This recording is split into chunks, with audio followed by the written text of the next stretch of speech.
अस्सलामुअलैकुम। जनाब Babubhai सुपारीवाला girls primary school, ધોરણ 8, વિષય ગણિત, પ્રકરણ 3, ચતુષ્કોણની સમજ। ચતુષ્કોણ વિશે તો આપણે બધા જાણીએ છીએ। ચતુષ્કોણની 4 બાજુઓ હોય છે, 4 ખૂણાઓ હોય છે, 2 વિકર્ણ હોય છે, બરાબર છે। આપણે આ ચેપ્ટરની અંદર ચતુષ્કોણ વિશે વધુ વિગત મેળવવાના છીએ, બરાબર છે।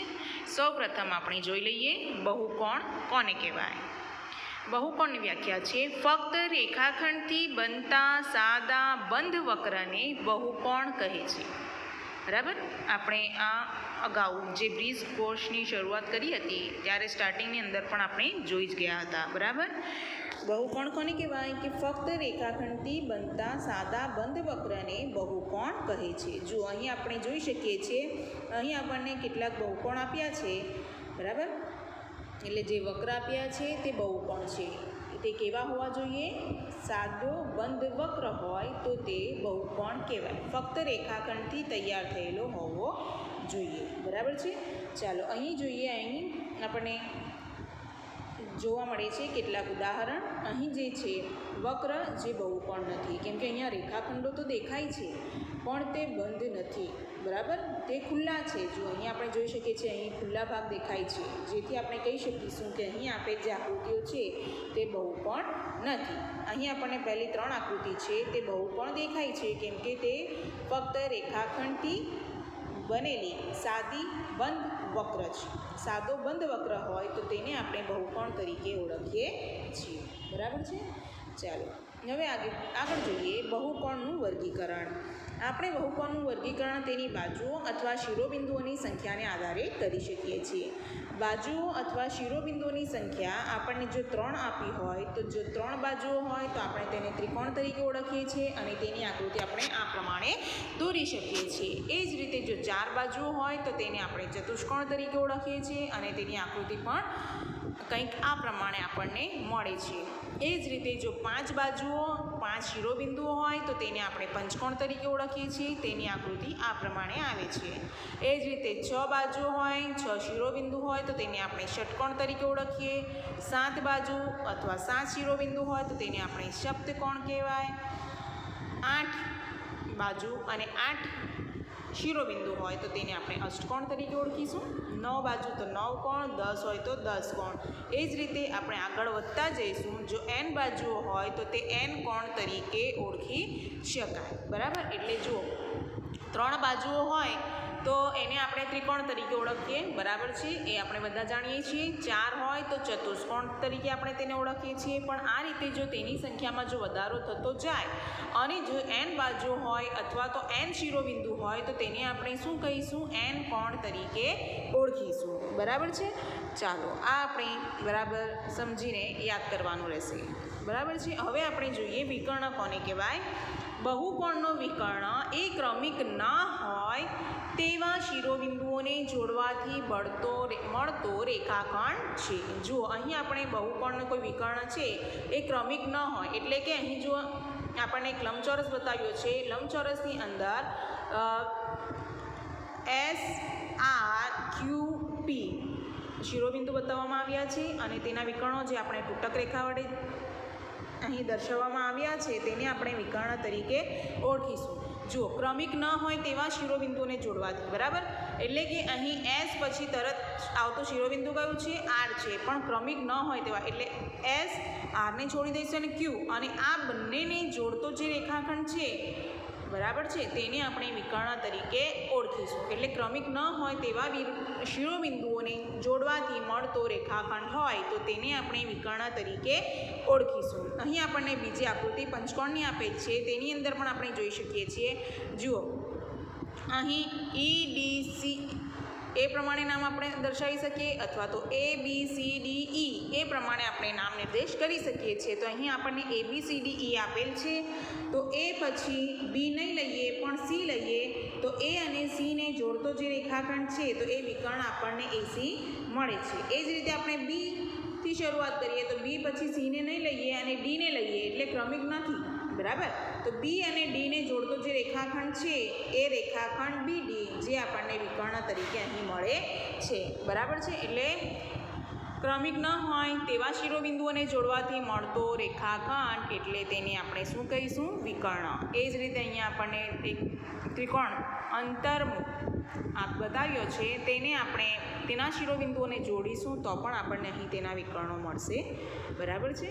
ચાલો, એટલે વિકર્ણ વિશે પણ આપણે સારી રીતે સમજી ગયા. હવે અહીં આકૃતિ આપી છે અંતર્ભાગ અને બહિર્ભાગ. બરાબર.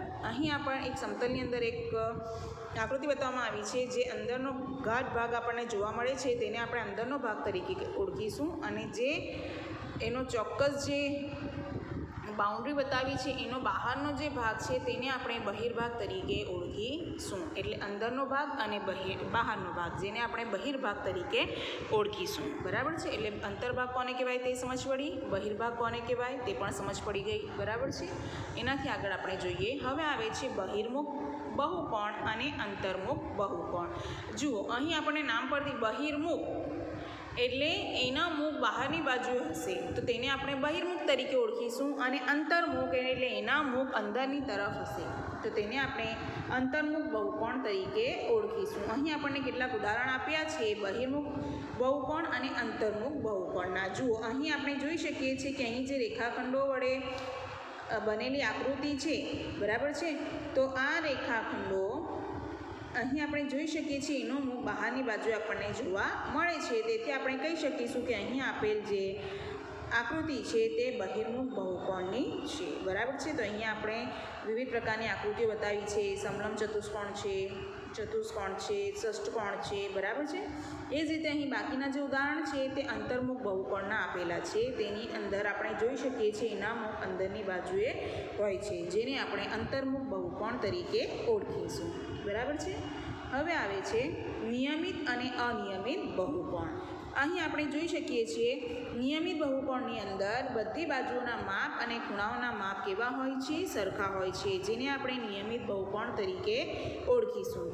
અને અહીં આપણે જોઈ શકીએ કે બહુકોણ છે પણ તે નિયમિત નથી, એટલે કે અનિયમિત છે. અહીં આપણે જોઈ શકીએ છીએ કે અહીં બે બાજુ સમાન દેખાય છે, બાકીની બે બાજુ સમાન છે, એક અલગ પડી જાય છે. બરાબર છે.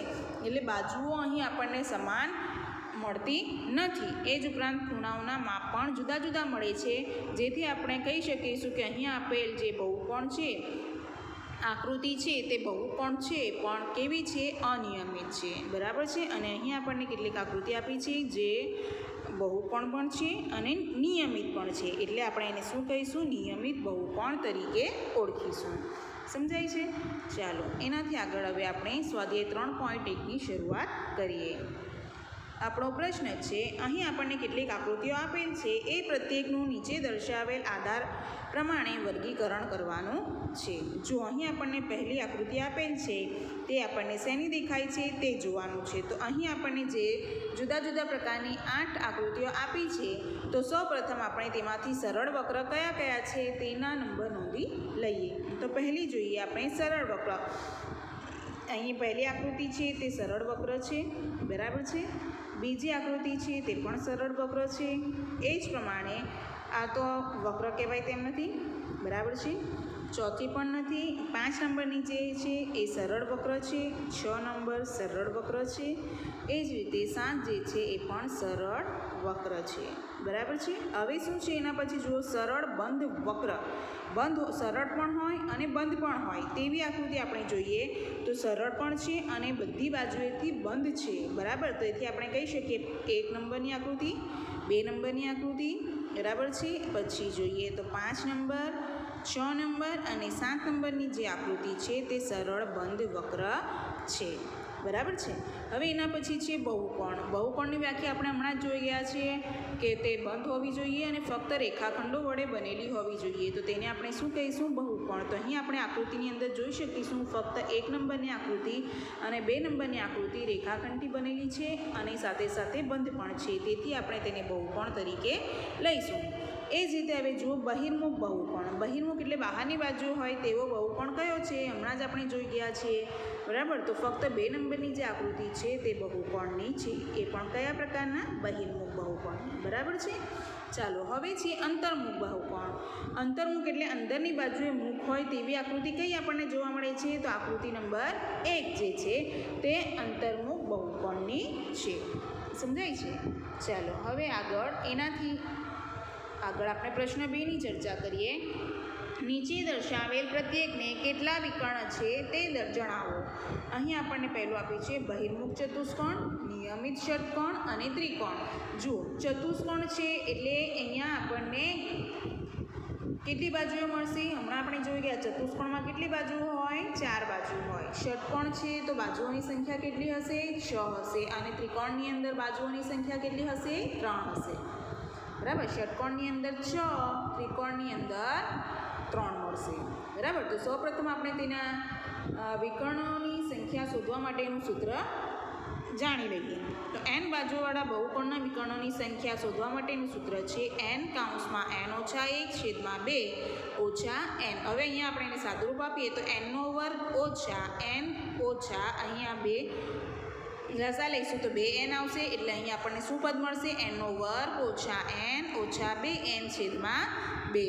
તો અહીં ઓછા ઓછા વધતા થશે તો 2 ને 1 થશે 3. તો અહીં આપણને વિકર્ણોની સંખ્યા શોધવા માટેનું સૂત્ર કયું મળશે? n બાજુઓવાળા હોય, n હોય તો n બરાબર ગમે તે સંખ્યા હોઈ શકે છે, બરાબર. તો આપણે આ n બાજુઓ માટે યાદ રાખીશું. તો બાકીની બાજુ આપણને આપી હોય, જો 4 બાજુ, 6 બાજુ કે 3 બાજુઓ માટે આપણે શોધી શકીએ છીએ. તો n બાજુવાળા બહુકોણના વિકર્ણોની સંખ્યા શોધવા માટેનું સૂત્ર છે n² ઓછા 3n/2. તો આના આધારે આપણે આગળના દાખલાની ચર્ચા કરીશું. તો સૌપ્રથમ અહીં આપણને ભાગ આપ્યો છે બહિર્મુખ ચતુષ્કોણ. હવે ચતુષ્કોણ છે એટલે એમાં બાજુઓની સંખ્યા કેટલી આવશે? 4 આવશે, બરાબર. તો ચાલો આપણે એની શરૂઆત કરીએ. એ બહિર્મુખ ચતુષ્કોણની 4 બાજુઓ હોય છે, માટે n બરાબર 4 આપણે લખી શકીએ. માટે વિકર્ણોની સંખ્યા શોધવા માટેનું સૂત્ર છે જે n - 1/2 ઓછા n. તો તેની અંદર આપણે આ કિંમત મૂકીએ તો 4 કૌંસમાં 4 ઓછા 1/2 ઓછા 4 થશે. 4 ગુણ્યા 4માંથી 1 જાય તો 3/2 ઓછા 4 છે. 4 તાલી 12/2 ઓછા 4. અહીં આપણે ભાગ ચલાવીશું. 2 છંગ 12. તો 6 ઓછા 4 એટલે વિકર્ણોની સંખ્યા આપણને કેટલી મળી? 2 મળી, બરાબર છે. ચાલો એટલે અહીં આપણને વિકર્ણોની સંખ્યા કેટલી મળે છે? 2 મળે છે. એ જ રીતે બીજો દાખલો જોઈએ. નિયમિત ષટકોણની 6 બાજુઓ હોય છે તો n બરાબર આપણે શું લખી શકીએ? 6 લખી શકીએ. અને તેના સૂત્રની અંદર આપણે કિંમત મૂકીશું 6 કૌંસમાં 6 ઓછા 1/2 ઓછા 6. 6 ગુણ્યા 5/2 ઓછા 6. હવે 6 × 5 = 30/2 ઓછા 6. ભાગ ચલાવીશું. 15 × 2 = 30 ઓછા, તો અહીં આપણે 15 મળશે. તો 15 ઓછા 6 એટલે શું મળશે આપણને? 9. એટલે જો 6 બાજુઓ ધરાવતો ષટકોણ હોય તો એમાં વિકર્ણોની સંખ્યા આપણને કેટલી મળી? 9 મળશે, બરાબર છે. એ જ રીતે આપણે ત્રિકોણ માટે જોઈશું. ત્રિકોણની અંદર 3 બાજુ હોય તો n બરાબર 3 મળશે. સૂત્રની અંદર આપણે કિંમત મૂકીએ. 3 કૌંસમાં 3 ઓછા 1/2 ઓછા 3. 3 ગુણ્યા 2/2 ઓછા 3. અહીં 2 કેન્સલ કરીશું તો પણ ચાલશે, અથવા તો 3 દુ 6/2 ઓછા 3.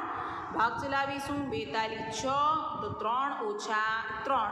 3માંથી 3 બાદ કરીશું તો શું આવશે? 0 આવશે. એટલે અહીં વિકર્ણોની સંખ્યા 0 મળે છે. એટલે ત્રિકોણની અંદર આપણે વિકર્ણો દોરી શકતા નથી. સમજાય છે? એટલે અહીં આપણને વિકર્ણોની સંખ્યા શું મળી? 0 મળી. જેથી આપણે કહી શકીશું કે ત્રિકોણની અંદર આપણે વિકર્ણો દોરી શકતા નથી, બરાબર છે. તો અહીં આજે આપણે પ્રશ્ન 1 અને 2 3.1નો પ્રશ્ન 2 1 અને 2ની ચર્ચા કરી. અગાઉના તાસમાં નેક્સ્ટ પીરિયડમાં આપણે આનાથી વિશેષ ચર્ચા કરીશું. અને અહીં આપેલા દાખલાઓ તેમજ મુદ્દાઓ તમારે વ્યવસ્થિત રીતે નોટબુકની અંદર લખવાના રહેશે. Thank you.